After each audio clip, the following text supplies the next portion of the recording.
이스라엘 자손이 자기들의 성읍에 거주하였더니 일곱째 달에 이르러 모든 백성이 일제히 수문 앞 광장에 모여 느헤미야가 돌아와서 성벽을 신축하고 또 성문을 완공한 이후에 절기를 지키게 되었다라고 하는 것입니다.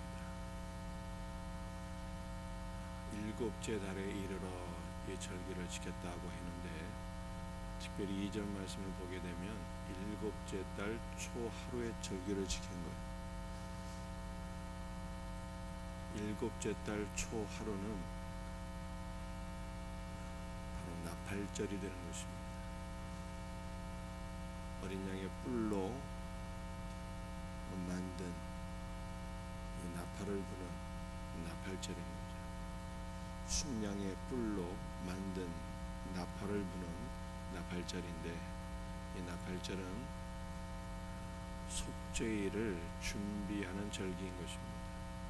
7월 1일은 나팔절이고 7월 10일은 대속죄일이에요. 어린 양의 죽음을 선포하며 회개하는 것이 나팔절이죠.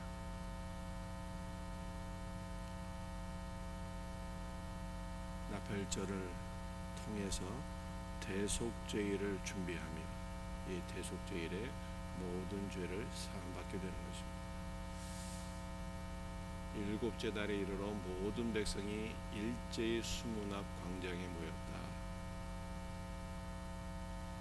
성전이 아닌 수문 앞 광장에 모였다, 이렇게 말씀하고 있어요.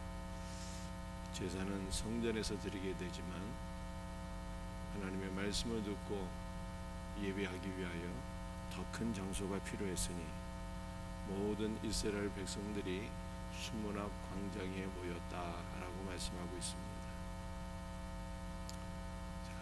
이 나팔절 때 어떠한 일이 있게 되었는지 계속 말씀을 우리에게 보여주고 있어요. 학사 에스라에게 여호와께서 이스라엘에게 명령하신 모세 율법책을 가져오기를 청하며 일곱째 달 초하루에 제사장 에스라가 율법책을 가지고 회중 앞 곧 남자나 여자나 알아들을 만한 모든 사람 앞에 이르러, 나팔절에 에스라가 모세 율법을 가지고 말씀을 전하게 되는데, 어떤 사람들에게 말씀을 전하게 됩니까? 남자나 여자나 알아들을 만한 모든 사람들에게 에스라가 말씀을 증거하였다라고 말씀하고 있어요. 남자나 여자나 알아들을 만한 모든 사람은 아이로부터 노인에 이르기까지 모든 사람을 가리키는 것입니다. 말씀을 알아들을 수 있는, 들을 수 있는 어린아이서부터 노인에 이르기까지 말씀을 알아들을 수 있는 사람은 다 모였고 말씀을 증거했다.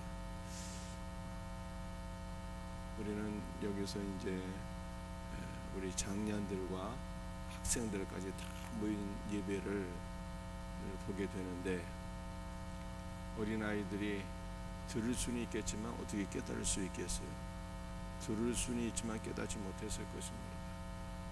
그러면은 어떻게 어린아이들이 말씀을 깨달을 수 있었을까요?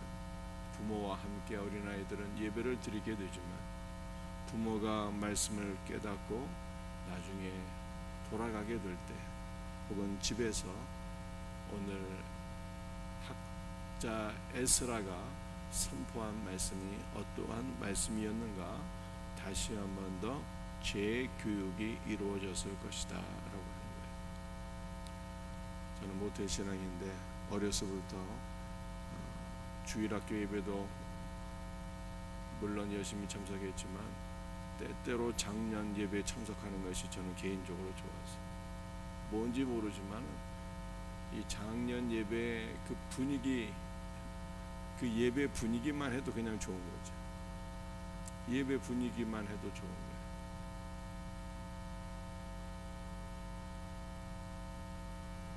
재미있고 좋은 것은 전도사님의 말씀이 좋았지만은 장년 예배는 뭔지 모르지만 그냥 함께 예배에 참석하는 것 그 자체가 좋아서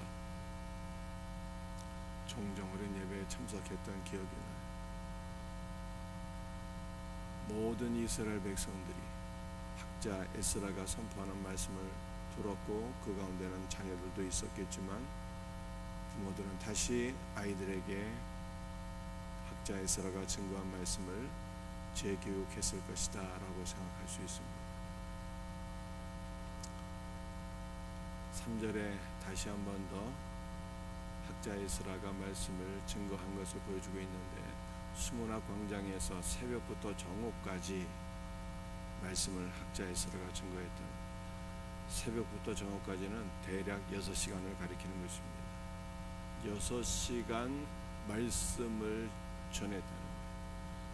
새벽부터 정오까지 남자나 여자가 알아들을 만한 모든 사람 앞에서 읽음에 뭇 백성이 그 율법책의 귀를 기울였는데,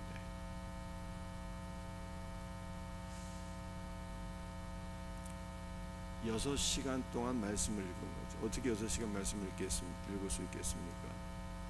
그래서 그 4절 말씀을 보게 되면요, 학자 에스라가 말씀을 읽을 때 그의 좌우편에 오른쪽에 6명, 왼쪽에 7명이 함께 강단에 서 있었던 것을 보여주고 있어요. 이 4절 말씀을 보게 되면 오른쪽에 6명, 왼쪽에 7명, 총 13명이 강단에 선 거예요. 아마도 이 율법책을 13명의 사람들이 돌아가면서 낭독을 했을 것이다 생각할 수가 있고요. 13명의 사람들이 율법책을 낭독할 때 학자 에스라가 그 말씀을 해석하는 그러한 역할을 맡았을 것이다 라고 우리는 추측하게 되는 거예요. 7절과 8절입니다. 레위 사람들은 백성이 제자리에 서 있는 동안 그들에게 율법을 깨닫게 하였는데, 하나님의 율법책을 낭독하고 그 뜻을 해석하여 백성에게 그 낭독하는 것을 다 깨닫게 하니. 자, 레위 사람들이 율법을 깨닫게 했다고 그러잖아요. 그게 이 어떤 상황일까요? 그 에스라를 비롯한 13명의 사람들이 율법책을 읽고 레위 사람들이 해석했다는 뜻이 아니라, 에스라는 제사장 겸 학자인 거예요. 그래서 이 7절과 8절 말씀은 어떠한 의미인가 하면은, 수문학 광장에 수많은 사람들이 모여 있었는데 당시에는 이 음향 장치라는 게 물론 없었겠죠. 마이크 시스템이 없었던 것입니다. 13명의 사람들이 돌아가면서 율법을 낭독하고 학자 에스라가 말씀을 해석하는데, 수많은 사람들이 모여 있으니 에스라의 육성이 들리지 않은 많은 이 사람들이 있었다는 거예요. 그래서 레위 사람들이 학자 에스라가 해석하는 것을 듣고 군데군데 포진해 있어서 에스라가 선포하는 그 말씀을 잘 듣고 그 말씀을 다시 백성들에게 전달하는 그 역할을 했다는 뜻이에요. 여러분들 이해가 되시죠? 13명의 사람들이 학자 에스라와 같이 강단에 등단하여서 돌아가면서 율법을 낭독하였을 것이고, 학자 에스라는 해석했고, 에스라의 육성이 미치지 못하는 곳에 레위 사람들이 곳곳에 포진되어 있어서 에스라의 해석을 전달하는 역할을 감당하게 되었다라고 하는 것입니다. 자, 그런데 이 8절 말씀을 보면, 하나님의 율법책을 낭독하고 그 뜻을 해석하여 백성에게 그 낭독하는 것을 다 깨닫게 하니, 백성들에게 낭독하는 것을 다 깨닫게 했다는 거예요. 그런데 이 7절과 8절에 깨닫게 했다라고 하는 게 2번 반복되지 않습니까? 근데 원어에 담긴 이 의미를 보게 되면 하나님께서 깨닫게 하셨다는 거예요. 하나님께서 에스라와 레위 사람들을 통해서 하나님께서 깨닫게 하셨다는 뜻이에요.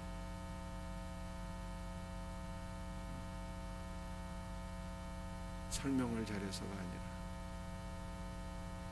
듣는 사람들이 지혜가 출중해서 잘 알아들었다는 뜻이 아니라 하나님께서 깨닫게 하셨다는 뜻이에요. 그러므로 말씀을 깨닫는 것 자체가 주의 은혜더라, 주님의 은혜더라 라고 성경이 말씀하고 있는 거예요. 가장 큰 은혜가 무엇인가? 말씀을 깨닫는 것이다 라고 성경이 말씀을 하고 있는 것입니다. 9절 말씀, 백성이 율법의 말씀을 듣고 다 우는지라. 총독 느헤미야와 제사장 겸 학사 에스라와 백성을 가르치는 레위 사람들이 모든 백성에게 이르기를, 오늘은 너희 하나님 여호와의 성일이니 슬퍼하지 말며 울지 말라 하고, 백성들이 율법의 말씀을 듣고 말씀을 깨닫게 되었을 때 다 울게 되었어. 왜 울게 되었을까요? 자신의 죄가 깨달아져서, 죄가 깨달아져서 하나님 앞에 가슴을 치며 통곡하며 회개하게 되었을 것입니다. 그런데 그때 말씀을 전하는 사람들이 백성들에게 뭐라고 권면했습니까? 오늘은 여호와의 성일이니 슬퍼하지 말며 울지 말라라고 말씀합니다. 여러분들, 기독교 신앙은요, 우는 것이 아닙니다. 기독교 신앙은 슬픔이, 통곡이 기쁨으로 승화되는 거예요. 여러분들, 이것이 도대체 무슨 뜻입니까? 여러분들, 우리가 말씀을 통해서 죄가 깨달아지니까 하나님 앞에 회개할 때 눈물이 나오게 되는 것입니다. 그러나 더 큰 은혜를 받게 되면 어떻게 될까요? 십자가로 인하여 우리의 죄짐과 모든 수치가 다 굴러가게 되었다는 것을 깨닫게 되니 기쁨이 충만해지는 거예요. 기독교 신앙은 우리 주 예수 그리스도의 놀라우신 은혜를 기뻐하고 감사하고 찬송하는 것이 기독교 신앙인 것입니다. 우는 것은 초보적인 은혜인 거예요. 더 깊은 은혜의 자리에 들어가게 되면 주 예수 그리스도로 인하여 기뻐하고 감사하고 찬송하게 되는 것입니다. 그래서 우리의 울음은 기쁨으로 승화가 되는,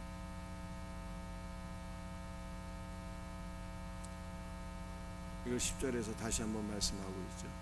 느헤미야가 또 그들에게 이르기를, 너희는 가서 살찐 것을 먹고 단 것을 마시되 준비하지 못한 자에게는 나눠주라. 이날은 우리 주의 성일이니 근심하지 말라. 여호와로 인하여 기뻐하는 것이 너희의 힘이니라. 우리의 죄 때문에 슬퍼하며 통곡하지만 우리 주 예수 그리스도께서 우리에게 행하신 모든 일들을 인하여 기뻐하는, 사랑하는 성도들이 우리 일평생 죄짐으로 슬퍼하고 근심하지 마시고, 여러분의 일평생 돈 때문에 기뻐하고 돈 때문에 낙심하지 마시고,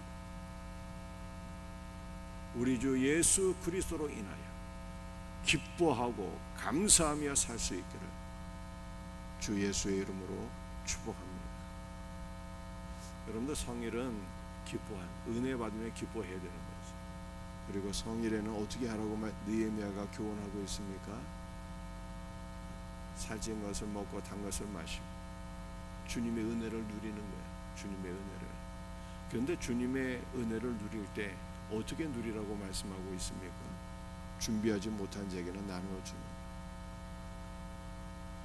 여러분들, 은혜 받게 되면은 모든 것이 다 사랑스러워 보이고, 모든 것을 주께 헌신하고 싶은 것이고, 모든 것을 가난한 자들과 이웃들과 고통받는 자들에게 사랑을 베풀고 싶어지는 거예요. 하라고 해서 하는 것이 아니라 자원하는 마음으로 주님께 헌신하고 싶고 자원하는 마음으로 사랑과 긍휼을 베풀고 싶어지는 거예요. 이것이 은혜 받은 자들의 특징이에요. 그러므로 우리는 일평생 주 안에서 기뻐하고 주 안에서 헌신하고 주 안에서 구제하고 나누고 베풀고 살아야 되는 거예요. 이것이 은혜 받은 성도의 삶인 것을 10절이 우리들에게 교훈하고 있는 것입니다.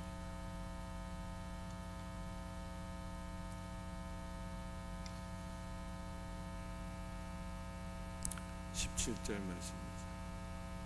사로잡혔다가 돌아온 회중이 다 초막을 짓고 그 안에서 거하니 눈의 아들 여호수아 때로부터 그날까지 이스라엘 자손이 이같이 행한 일이 없었으므로 이에 크게 기뻐하며. 여러분들 7월달에 모였다 하잖아요. 7월달에. 근데 7월은 이스라엘에서 중요한 절기가 집중되어 있는 달입니다. 어떤 절기들이 있었을까요? 7월 1일 나팔절, 7월 10일 대속죄, 그리고 마지막으로 초막절이 있어요.